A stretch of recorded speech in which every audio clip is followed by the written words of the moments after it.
session is primarily meant to demystify whatever we think about ESG in simple, practical terms. So if we have formed this space to make it as less jargonized as possible, so that we all approach it as a child who would like to know more about certain topics. So once again, welcome you, Avinash, to the session. Thank you. And to begin with, let me start from the basics.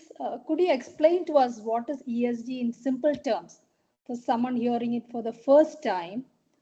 And also, would you also help us to know the history and evolution of ESG over the decades and how it has transitioned from the basics to background?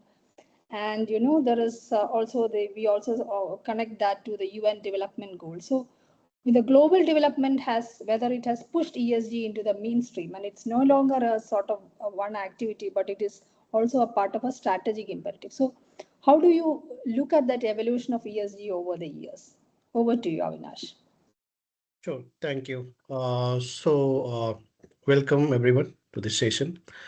Let's talk about ESG in brief. So ESG is basically, you might be aware, but it stands for environmental, social, and governance, right? And this is a tool, or you can say framework, which basically guiding companies towards a sustainable future. So let me demonstrate how this is doing the same, right? So when we talk about environment, it is talking about all the frameworks which drives the efficiency of nature as well as the material and the similar kind of a thing, right? So ESG is, I mean, environmental part is taking care of all the things related to the nature, right? Whether it is biodiversity, whether it is, so if you have a little bit knowledge about the ESG, then you will see that this framework consists of the natural things like emission, energy, biodiversity, and other things. Whereas if we talk about social aspect of this, so it takes care of each and every uh, each and every stakeholder of any businesses.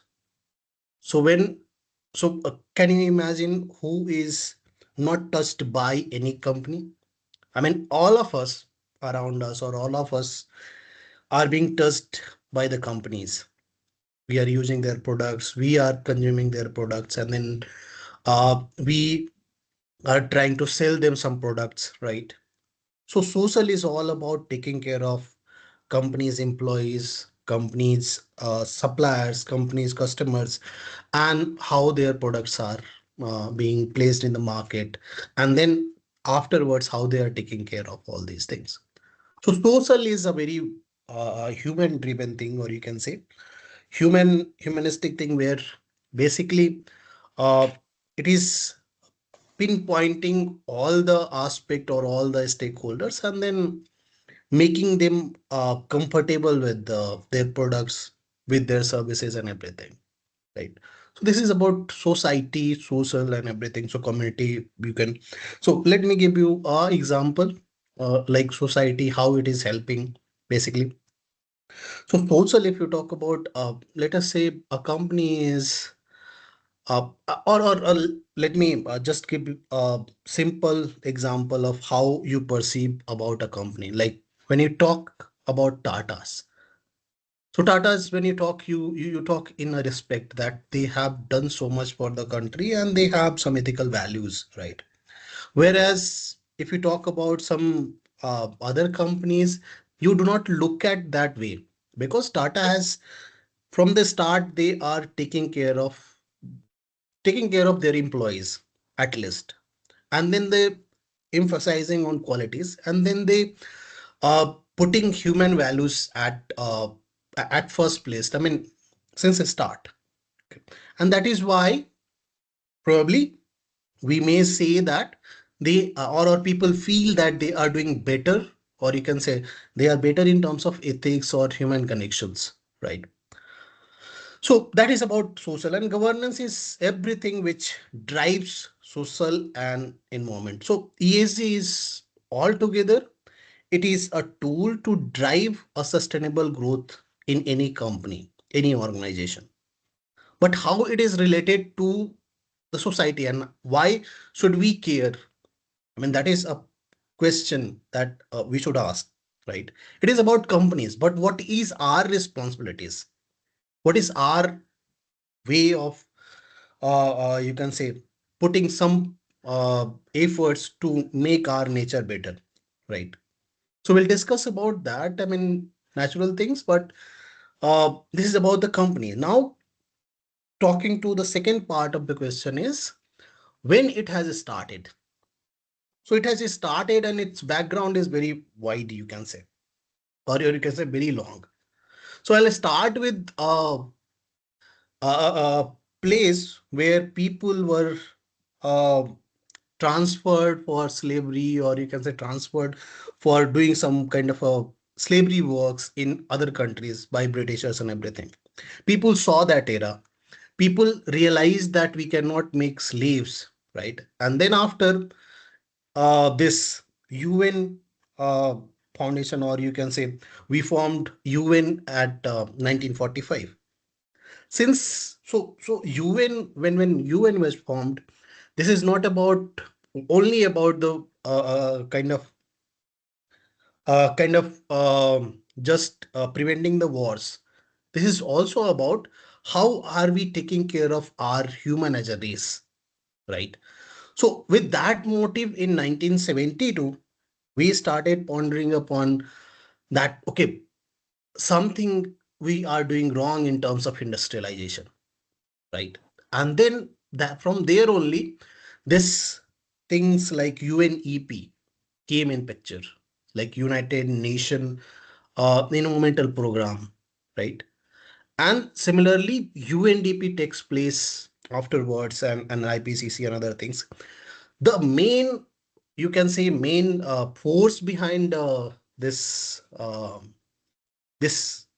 ESG was, or you can say, turning point is in 1992 when the secretary Kofi Annan recognized that, okay, uh, ESG is becoming a problem and we should have a framework, and they started thinking about the frameworks. And that frameworks is nothing but basically came in the picture, like you might have heard that UNGC, United Nations Global Compact, and it has a four basic sections, which takes care of environment, which takes care of human rights, anti-corruption, and one more sections, right? So all these, UNGC basically talks about, or a setup of basic frameworks. Based on that only, we have now, I mean, SDGs or millennial goals that we had, right? So that is there. But another step, or you can say another push come from the global organization is that is GRI, the Global Reporting Initiative that has been formed in 1997, and they have given their frameworks that how should we report. Okay, before that also companies were reporting on ESGs, but that was not that you can say a standardized format, and they in 1997 GRI standardized the same, right? So that is the kind of starting point, you can say.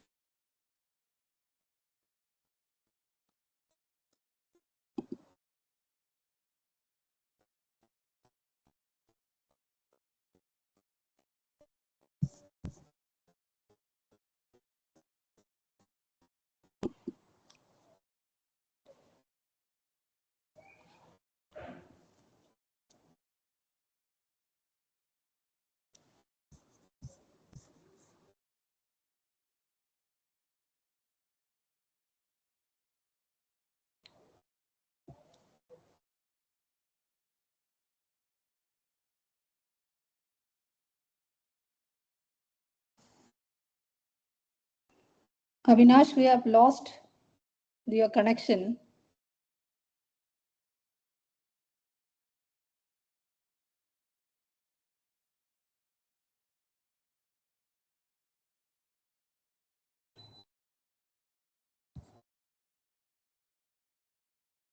I think he should be rejoining.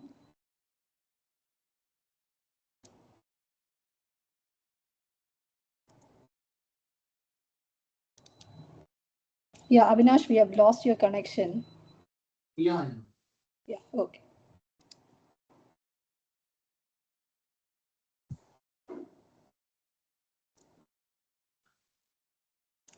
Yeah, hello. Yes, you're back. Sorry, apology.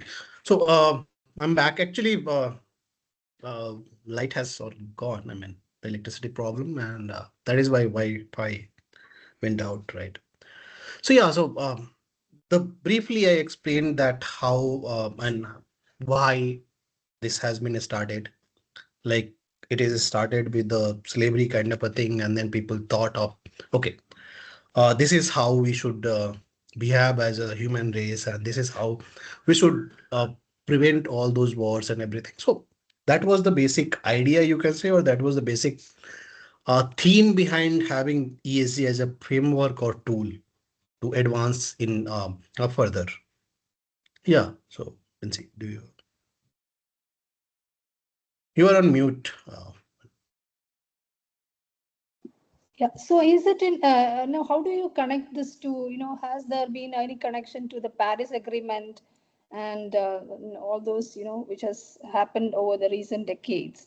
Now, has the ESG, right, the frameworks which we are following has been evolved through those milestones as well? Yeah. So I mean, so ESG has a very wide aspect. What you are talking about is one particular issue, that is climate change, right?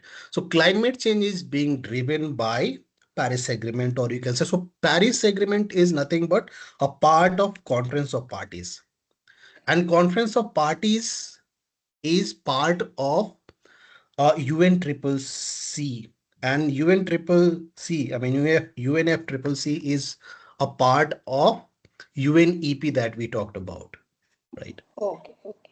Okay, so UNEP basically ensures that all the countries around the world, 192 countries as of now, they have signed this agreement, and the COP wants, Conference of Parties wants, that each and every country sits together and decide what is better for their countries. And that is why you can see the multiple things or multiple decision is being taken by the companies in those meetings on the climate change. Basically, this is about the environment only, climate change only. They are, Okay. I mean, yeah. So they are not much focusing on the aspect of society. I mean, they, in a way, they will be saving the society by ensuring the emission reduction, by ensuring the energy efficiency and other things, or not harassing the, sorry, harnessing the natural resources that much. In that way, they will be saving the society only. But the primary motive or the focus is the climate change. They will not talk about, or they are not talking in that sense that, okay, what should we do with the people if they are interacting with the companies, what kind of a rule that they will have.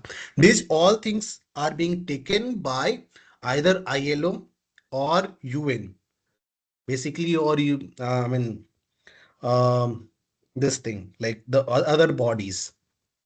Okay. So OECDs like bodies, or IFCs like bodies are taking care of all these things. ILOs is taking care of laborers. UNGC is taking care of human rights. Uh, Safety and security is being taken care by either ISO, and quality is being, taken care by ISOs.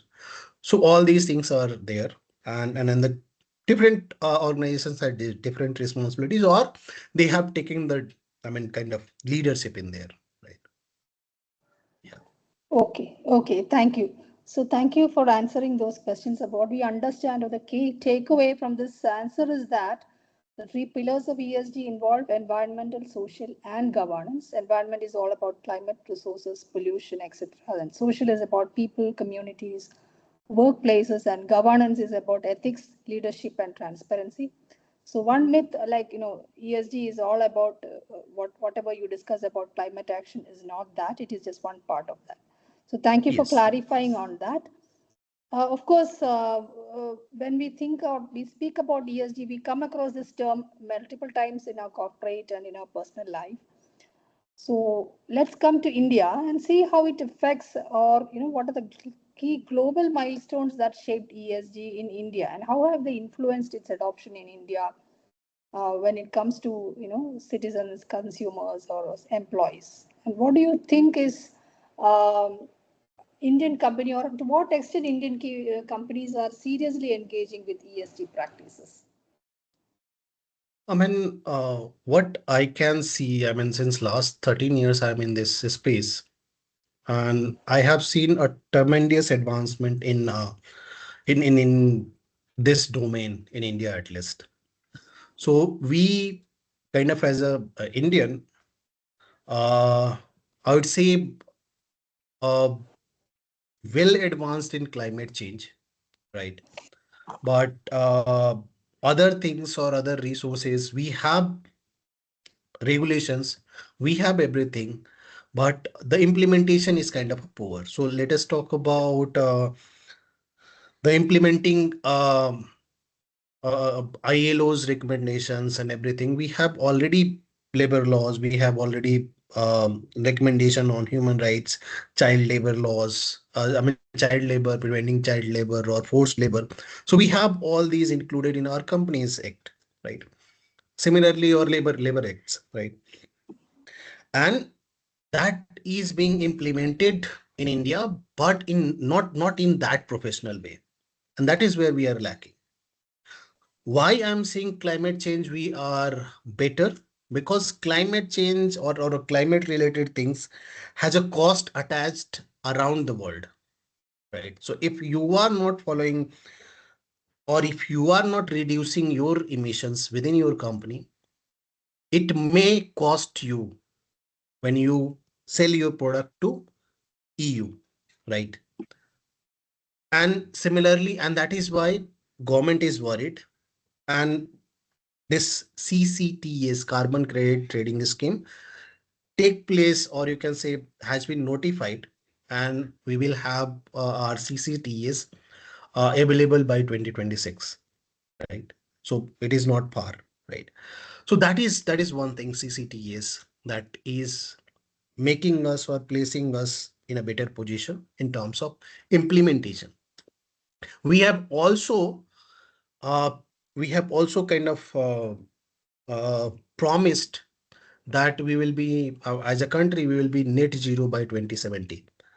And that is also pushing companies towards shaping the emission reductions.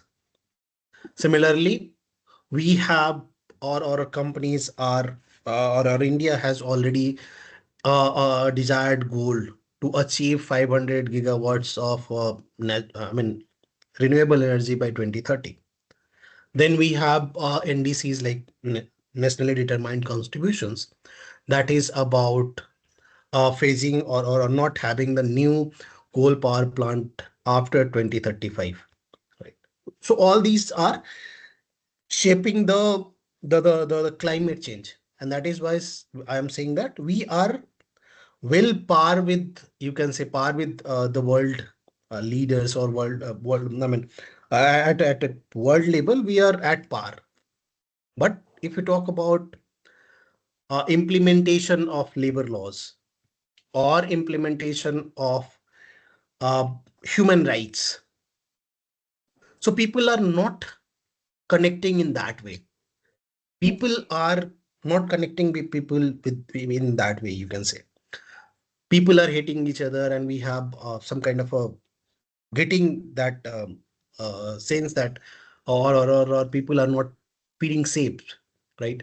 We are not implementing, or people are kind of not that I mean, definitely looking at each other. So these things are getting, and companies are also, I mean, if you look at, companies are trying to comply with all those norms, but they are not kind of it may be blunt, but they are not kind of meeting the same targets in terms of human rights, because there is no cost or there is nothing like penalizing things, right? Because and then that is because of judiciary also. But in other countries, when you file a case, it takes like 1 year or 2 years maximum. In India, it is I mean greater, right?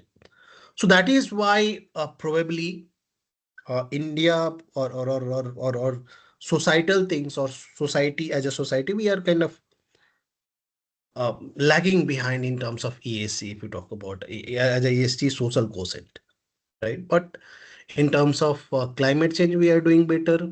Waste management, water management, people are getting into it just because of they are seeing the money.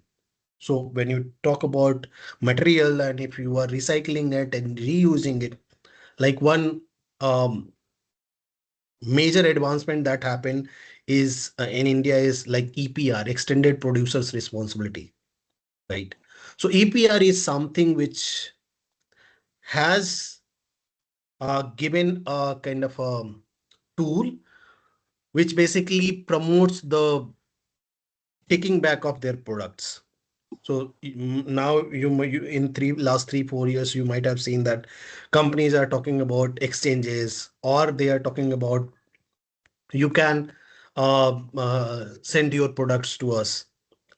Especially in mobile, some company has come and they are collecting the old phones or old mobiles, right? Or if you look at Amazon or Flipkart, you can see that they are I mean offering exchange of phones, right? Apple especially, or any other companies like Oppo, Vivo, or maybe Samsung. So all of them are kind of uh, proposing the exchange offers, right? So that is how, I mean, it is playing out in terms of, so environment we are doing better. Social again, implementation is bad in India, like as always, I think. Okay. Okay, thank you. Actually, you have answered a part of my next question. No, we have understood that this is a framework in which the companies are expected to perform and disclose their activities in terms of environment, social, and governance. So, but why should someone do it? Like, is there an external pressure for you to do? Of course, you mentioned about EU. If you want to sell in EU, there are certain EU norms actually insist on you to have your ESG framework in place and disclose it. But apart from that, is it mandatory in India, like a company to follow ESG framework? Is it mandatory in India? And could you please briefly explain the regulatory requirements, especially for listed companies, in terms of the compliances or voluntary adoption beyond regulation? What is the extent of that in India, and why, like companies in India would, at one point, why should they at all comply to these ESG mandates if there is nothing like that? No, so there are two parts of it. Like one part where company or you can say government has mandated that top 1000 listed entity should report the BRSR. And just not that, they are also saying that the 75% of by values of their supplier, they should also report a BRSR core. When I'm saying BRSR core, it is nothing but all the numerical data that is in BRSR, they should report. So just think about 1000 top listed companies and just consider again a thousand distinct suppliers with them, right? So that is a 6 digit number, like 10 lakhs around companies. Okay. If you multiply and everything. So when you look at that perspective, and you can say that, okay, more than lakhs company or 10 lakhs company are coming under this particular framework, or uh, this particular BRSR thing, right? BRSR mandate. Okay. So that is a mandatory thing that has been put by SEBI. So SEBI is driving all those BRSR regulations, that you should report your BRSR based on the 9 principles, and then those things are being reported in BRSR report. Now, the second part of it, why should company do it? So I would like to go back and say that when a quality or ISO came in 90s, I'm not that way. So there people started avoiding. They were saying that okay, this may be a loss, or we are putting the extra amount on this and we will not get anything. But slowly and gradually people realize if my quality is good, people are buying from me, and in long term they gain that perspective, and then they made the businesses out of that, right? People from or they got some clients from Europe, they got some clients from good clients from US or anywhere, any parts of the world, and hence they made their fortune. That was one. Here also similar kind of a thing may happen, or it is happening. So when you follow the ESG framework, then the first thing will happen that you will save on your energy efficiency. So let us understand this thing, like when you talk about reducing your emission, how would you reduce your emission if you are not changing, or if you are not making a efficient process, if you are not changing um your your technologies, right? If you are not making advancement in that, you may not be able to reduce the emission. So reduce the emission, you have to change your technology, either technology or the process, the way you are processing, and you have to make it efficient in longer run. So just take an example. Let's say company was earlier consuming the 10 megawatt of electricity in a day, just 10 megawatt, right? And then in 365 days it kind of multiplies and just consumed uh, like uh, 3000 650 megawatt hours of electricity. Now, and then that was with 40 watts of your tube lights and the fan and the ACs, right? Now we have available 40 watts of fans, right? We have LEDs, which is kind of a 9 watts or 10 watts, right? So in this way, we may reduce, or we may uh, reduce our electricity consumption by one third, right? And it may come to like 1500 or something. Immediately, you will save money on that electricity.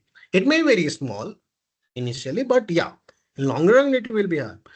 Similarly, when you change the technology from electric arc furnace, or sorry, any furnace which is running on thermal thing or coal, and you are changing it to electric, and that and then you are changing your electricity in that way. I mean, you are going from non-renewable to renewable.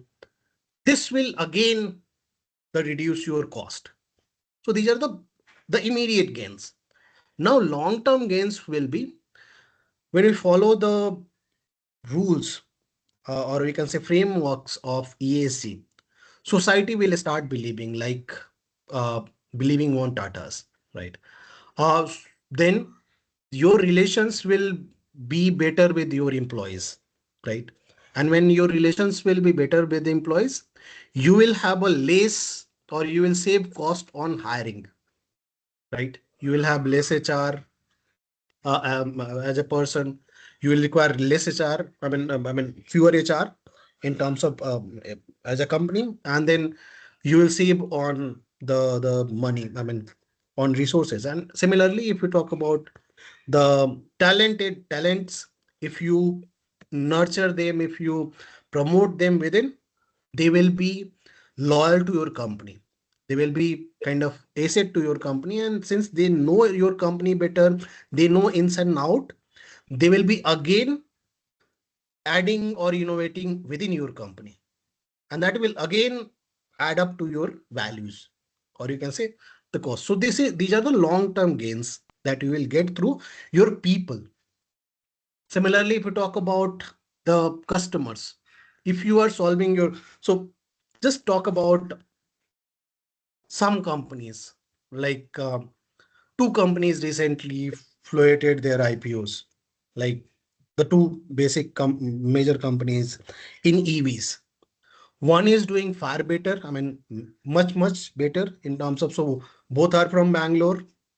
One is doing much better in terms of their carbon, I mean, stock market performances, and other is not doing that better.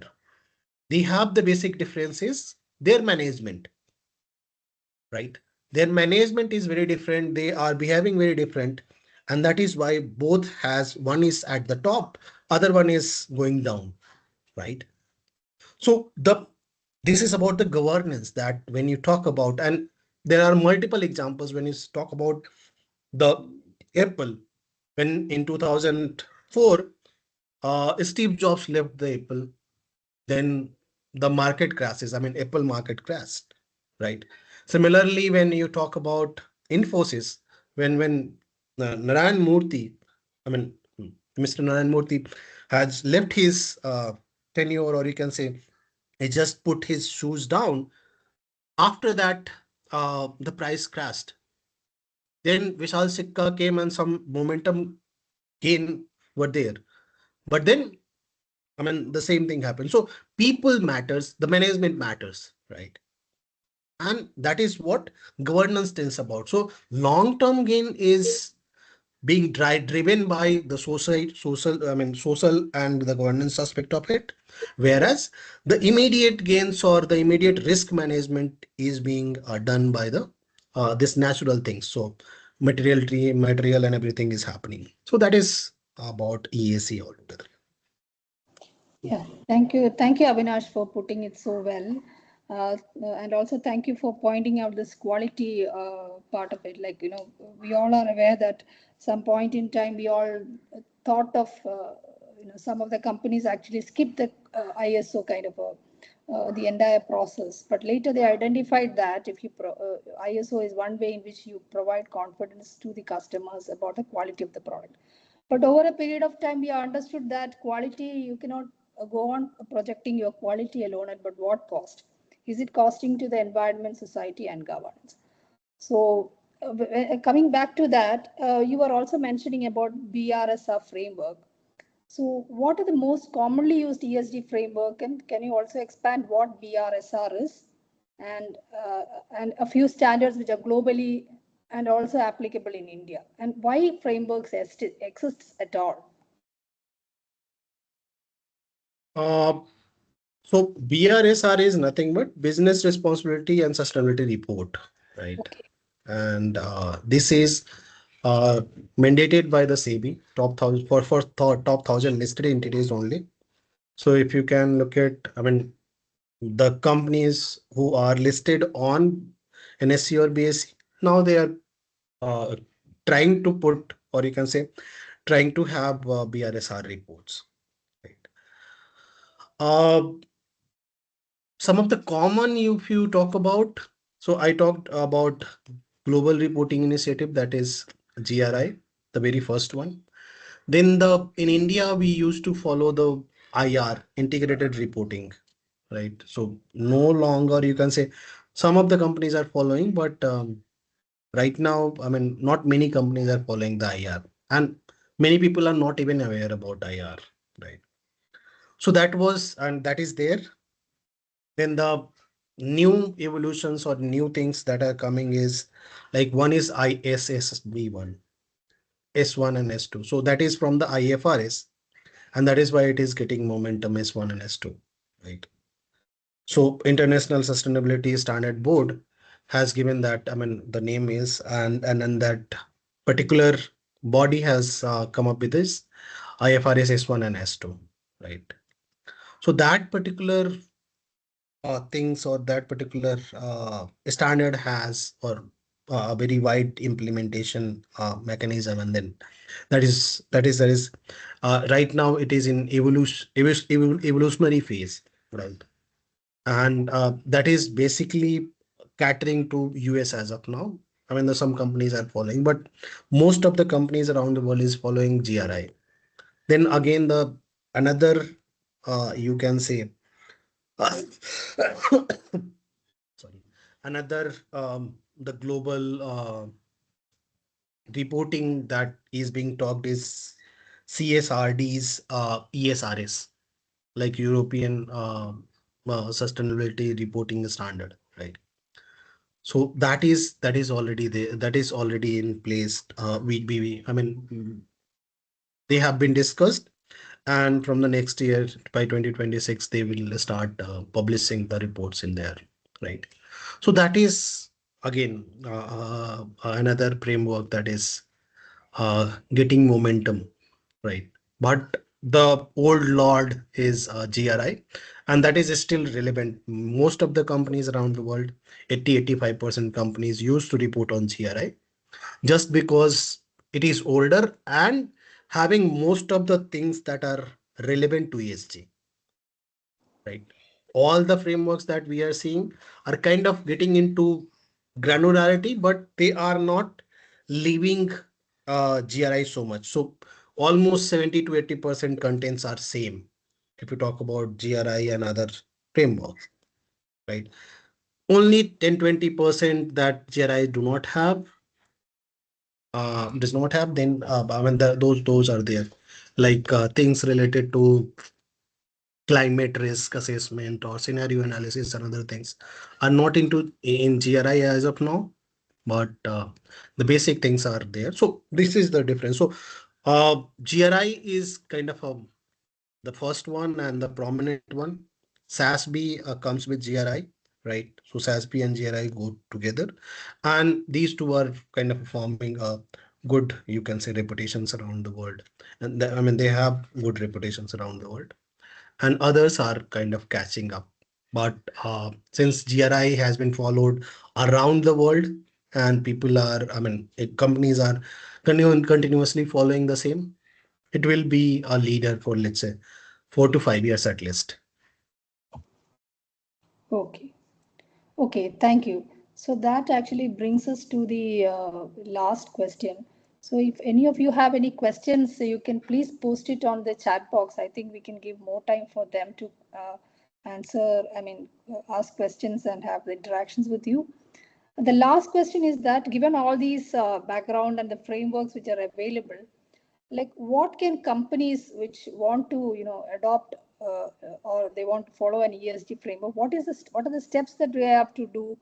While for example, for some of the MSMEs, they should not feel overwhelmed by the cost and the complexity. So what do you advise as the first few steps for the companies if they want to adopt the ESG framework? So MSMEs primarily, I think they should be starting with analyzing themselves. I mean, the first thing is what is ESG, and they should analyze what part of ESG that they have, right? So ESG is all about, as I said, reporting the good things of yours and then the continuously improving in there, right? So if we can go with the materiality assessment as a first step, analyzing that what is material for us when we come to know that this is ESG, right? So materiality assessment is something that we can take up at very first time, and then and try to give an objective to that, that where do we want to go and what sort of a company we want to be in future.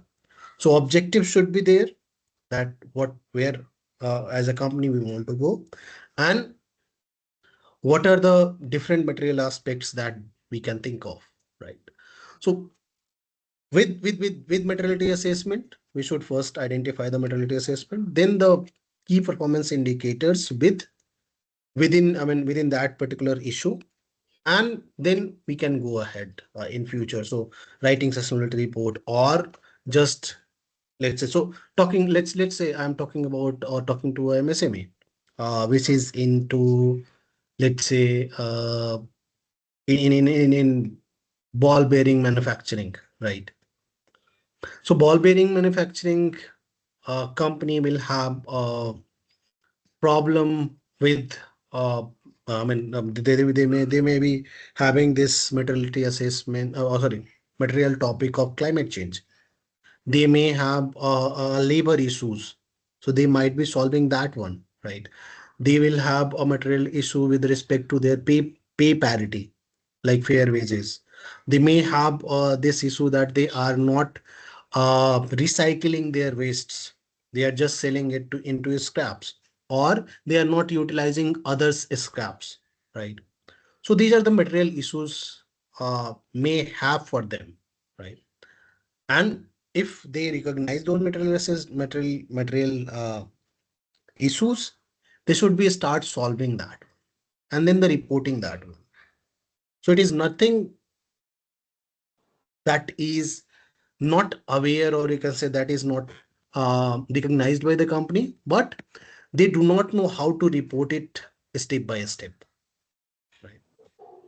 So they have already things are placed, but they are lacking in terms of reporting, in terms of how to put in front of the investor, what are the different benefits they may have.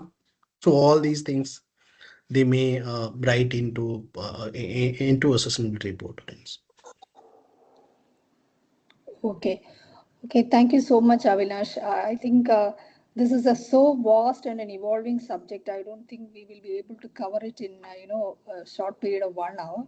But however, I guess and I expect that the audience could have sought some level of understanding about the whole picture of ESG at least at the basic level.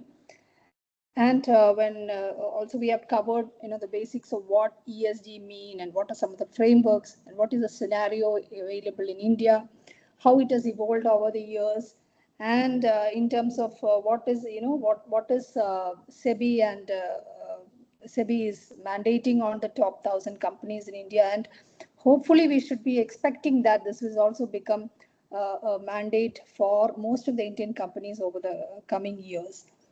So with that, I think since it being you are also talking about net zero carbon, so that itself is a huge area. I hope we will have one more session with you sometime in the future. Uh, so I think we can actually open this session. I mean, we can have questions. If anyone would like to have any questions, you can raise your hands or you can put it on the chat box. Would be happy to answer your questions.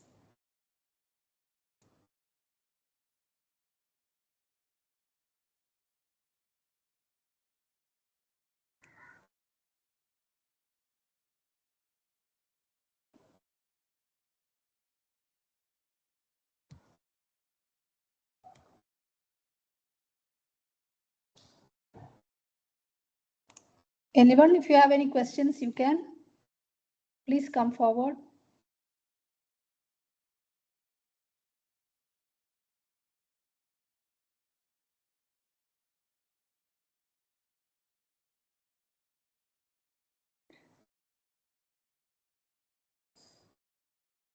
So I think by the time if anyone comes forward, I just have one question. Could you also let us know? Yeah, I think there is one question is from Shibuke Mani. Who generally lead the ESG reporting in companies? Is it HR in India? Not as such as of now, since most of the governance thing is being reported by company secretaries, and they have the ability to connect with each and every department. So what we are seeing, if the chief sustainability officer and head of ESG is not there in the companies, CS is taking care of. Since this is reporting things, they are taking care of the reporting part of it. But ideally, most of the big companies, or not ideally, I mean, most of the big companies, they have their sustainability department as a whole. Like that, we have a finance department. So it is a kind of a parallel things that has come up, that along with finance, we should take care of ESG also, and hence there is a different department that has come up in each and every big, I mean, each and every companies which are bigger in terms of businesses. They are having so let's say top 2,000 listed entities in India, at least they have someone from ESG as of now. Okay, thank you. So there is one more question, like which is very, very relevant and an important question. CSR and ESG seems twinning, and what is your take on that? So CSR and ESG is not same or twinning. In fact, CSR is a part of ESG, right? One aspect, one small aspect of ESG. So as I talked about the S part, social part of it, where we were talking about our suppliers, our customer, our community, everything is being taken care under social aspect. So whomsoever is kind of a stakeholder, so whether it is a media, whether it is a government, whether it is anyone, they should uh, kind of taken care by the social aspect of it. So community investing is one topic, or you can say community investing is something where we talk about the CSR, or through that lens we saw the CSR. So CSR, as you know, that corporate assessment, I mean, CSR is a corporate this thing like Social. so it's Social. yeah. So the corporate social responsibilities, and that is where if you see, only one keyboard is like social is quite important, because both are the kind of, so here what in what we do, or what company used to do in CSR, that they used to give the money, or they used to give the money to society, right? In a way they are taking care of the societies, and in revert societies take care of them. So one primary example would be, let's say you are taking care of a slum around your factories, then the people who is in those slums and everywhere, they will learn, and they will, I mean, kind of, they will be better in terms of human aspect, or they may be educating themselves, their parents may be getting better lives and everything. So in a way you are raising the society from there, right? That is your responsibility, and that comes under the social aspect or social part of ESG. And that is where we in ESG we call it a um, community investing. So you also might be aware, in 2013 government has mandated that if your uh, profit is more than 500, uh, I mean, I'm remembering, I mean, forgetting that thing, like 500 crores or something more than that, you have to spend 2% of something, 2% of your profit, right? So that is being spent on CSR by many companies. And CSR not only kind of have social aspect, it will also put up on tree planting or the environmental aspects, right? So that is what it is there. So it is a part of ESG. It is not kind of a twinning. ESG is much more wider than the CSR. Okay, thank you for that. Any other questions? We can take one more question. So my battery is running out. I do not know. Yeah, Yeah. okay, Then, okay. yeah, this is Jyoti. I have one question. Yes, This Jyoti. carbon, I mean, every organization is trying to bring down their carbon footprint, right? And Right. you were saying about the CSR, the various things. Many organizations do this cleaning of ocean or plastic removal, such activities. But that will not contribute to their carbon footprint, right? That will only contribute to the, I mean, that will show their commitment towards environment, but it will not generally contribute to their carbon footprint, right? Yes, they will not. So, so how do an organization which is not in manufacturing show Mhm. that we are reducing carbon footprint? In So yeah, go ahead, please. now, in what way we can showcase or So prove?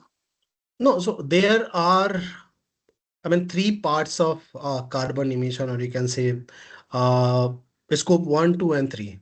So primarily, so scope 1 is all about your your ability to uh, I mean, scope in 1 is all about the emission that we generate, or you can say uh, release from our owned and operated in premises, right? So let's say we are talking about the IT company. IT company will have a DG set that will have some emissions around the year. Then they will have some ACs that is also a kind of a GHG gases, and hence we will be converting them into carbon footprints. And similarly, they will have something on maybe having a cafeteria where they are cooking on gases and everything. So they will have the primarily scope 1 is very small, but scope 2 on which their laptops are working, on which their data centers are working, that is very large, right? So some companies will have a scope 1 is smaller, some companies will have a scope 1 is very larger. So if you talk about the manufacturing companies will have a scope 1 is very larger, whereas other Okay. companies like travel companies or IT companies, they will have a scope 2 at large because they are maintaining their offices, right? Similarly, another aspect of it is scope 3, and that is related to your suppliers and customers. So whenever you sell any product, so like this one also, this session also will incur some scope 2 and some scope 3 emissions for us, right? So that is how we have categorized in these carbon footprint, whole carbon footprint into three sections: scope 1, 2, and 3 in nutshell, right? And that is why we need to reduce, or any IT companies or banking should be reducing those. So that is why if you can see IT companies like Microsoft and everyone is talking about that by 2035 they will be a net zero company.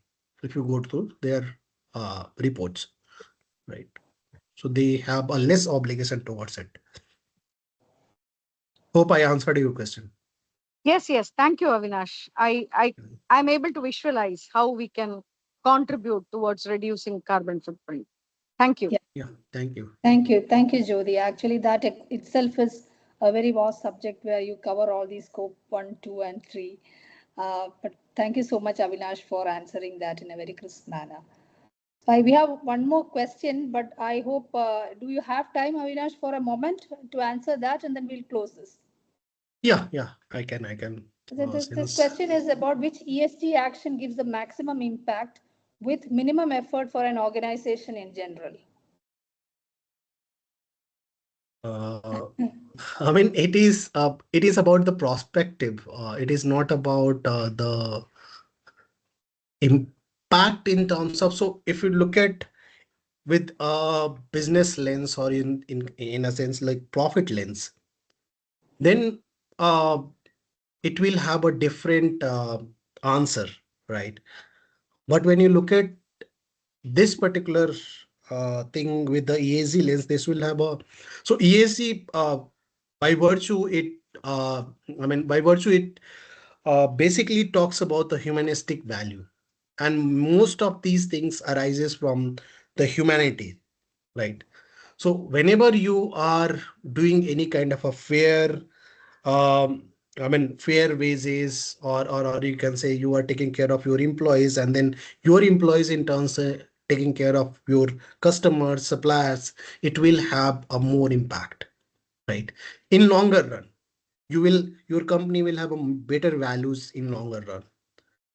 If you look at the I mean the profitability quotient, then it will come towards or shift towards um the environmental things like uh, circular economy, or maybe recycling your material, and then recycling your water, then talking about your emission reduction, then utilizing carbon credits. So all these things are kind of the profitability quotient of it, but these are not long term valuable. So when you talk about the long term values and long term sustainability of any company, or you can say the actual gist of ESG, then you need to get into governance and social aspects. Hope I answered the question. Yeah, thank you. Yeah, thank you. Of course, I think there will be more questions, and definitely we need to have more time for that. But thank you, Avinash, for providing us with such a wonderful, session with a lot of insights into the basic aspects of ESG.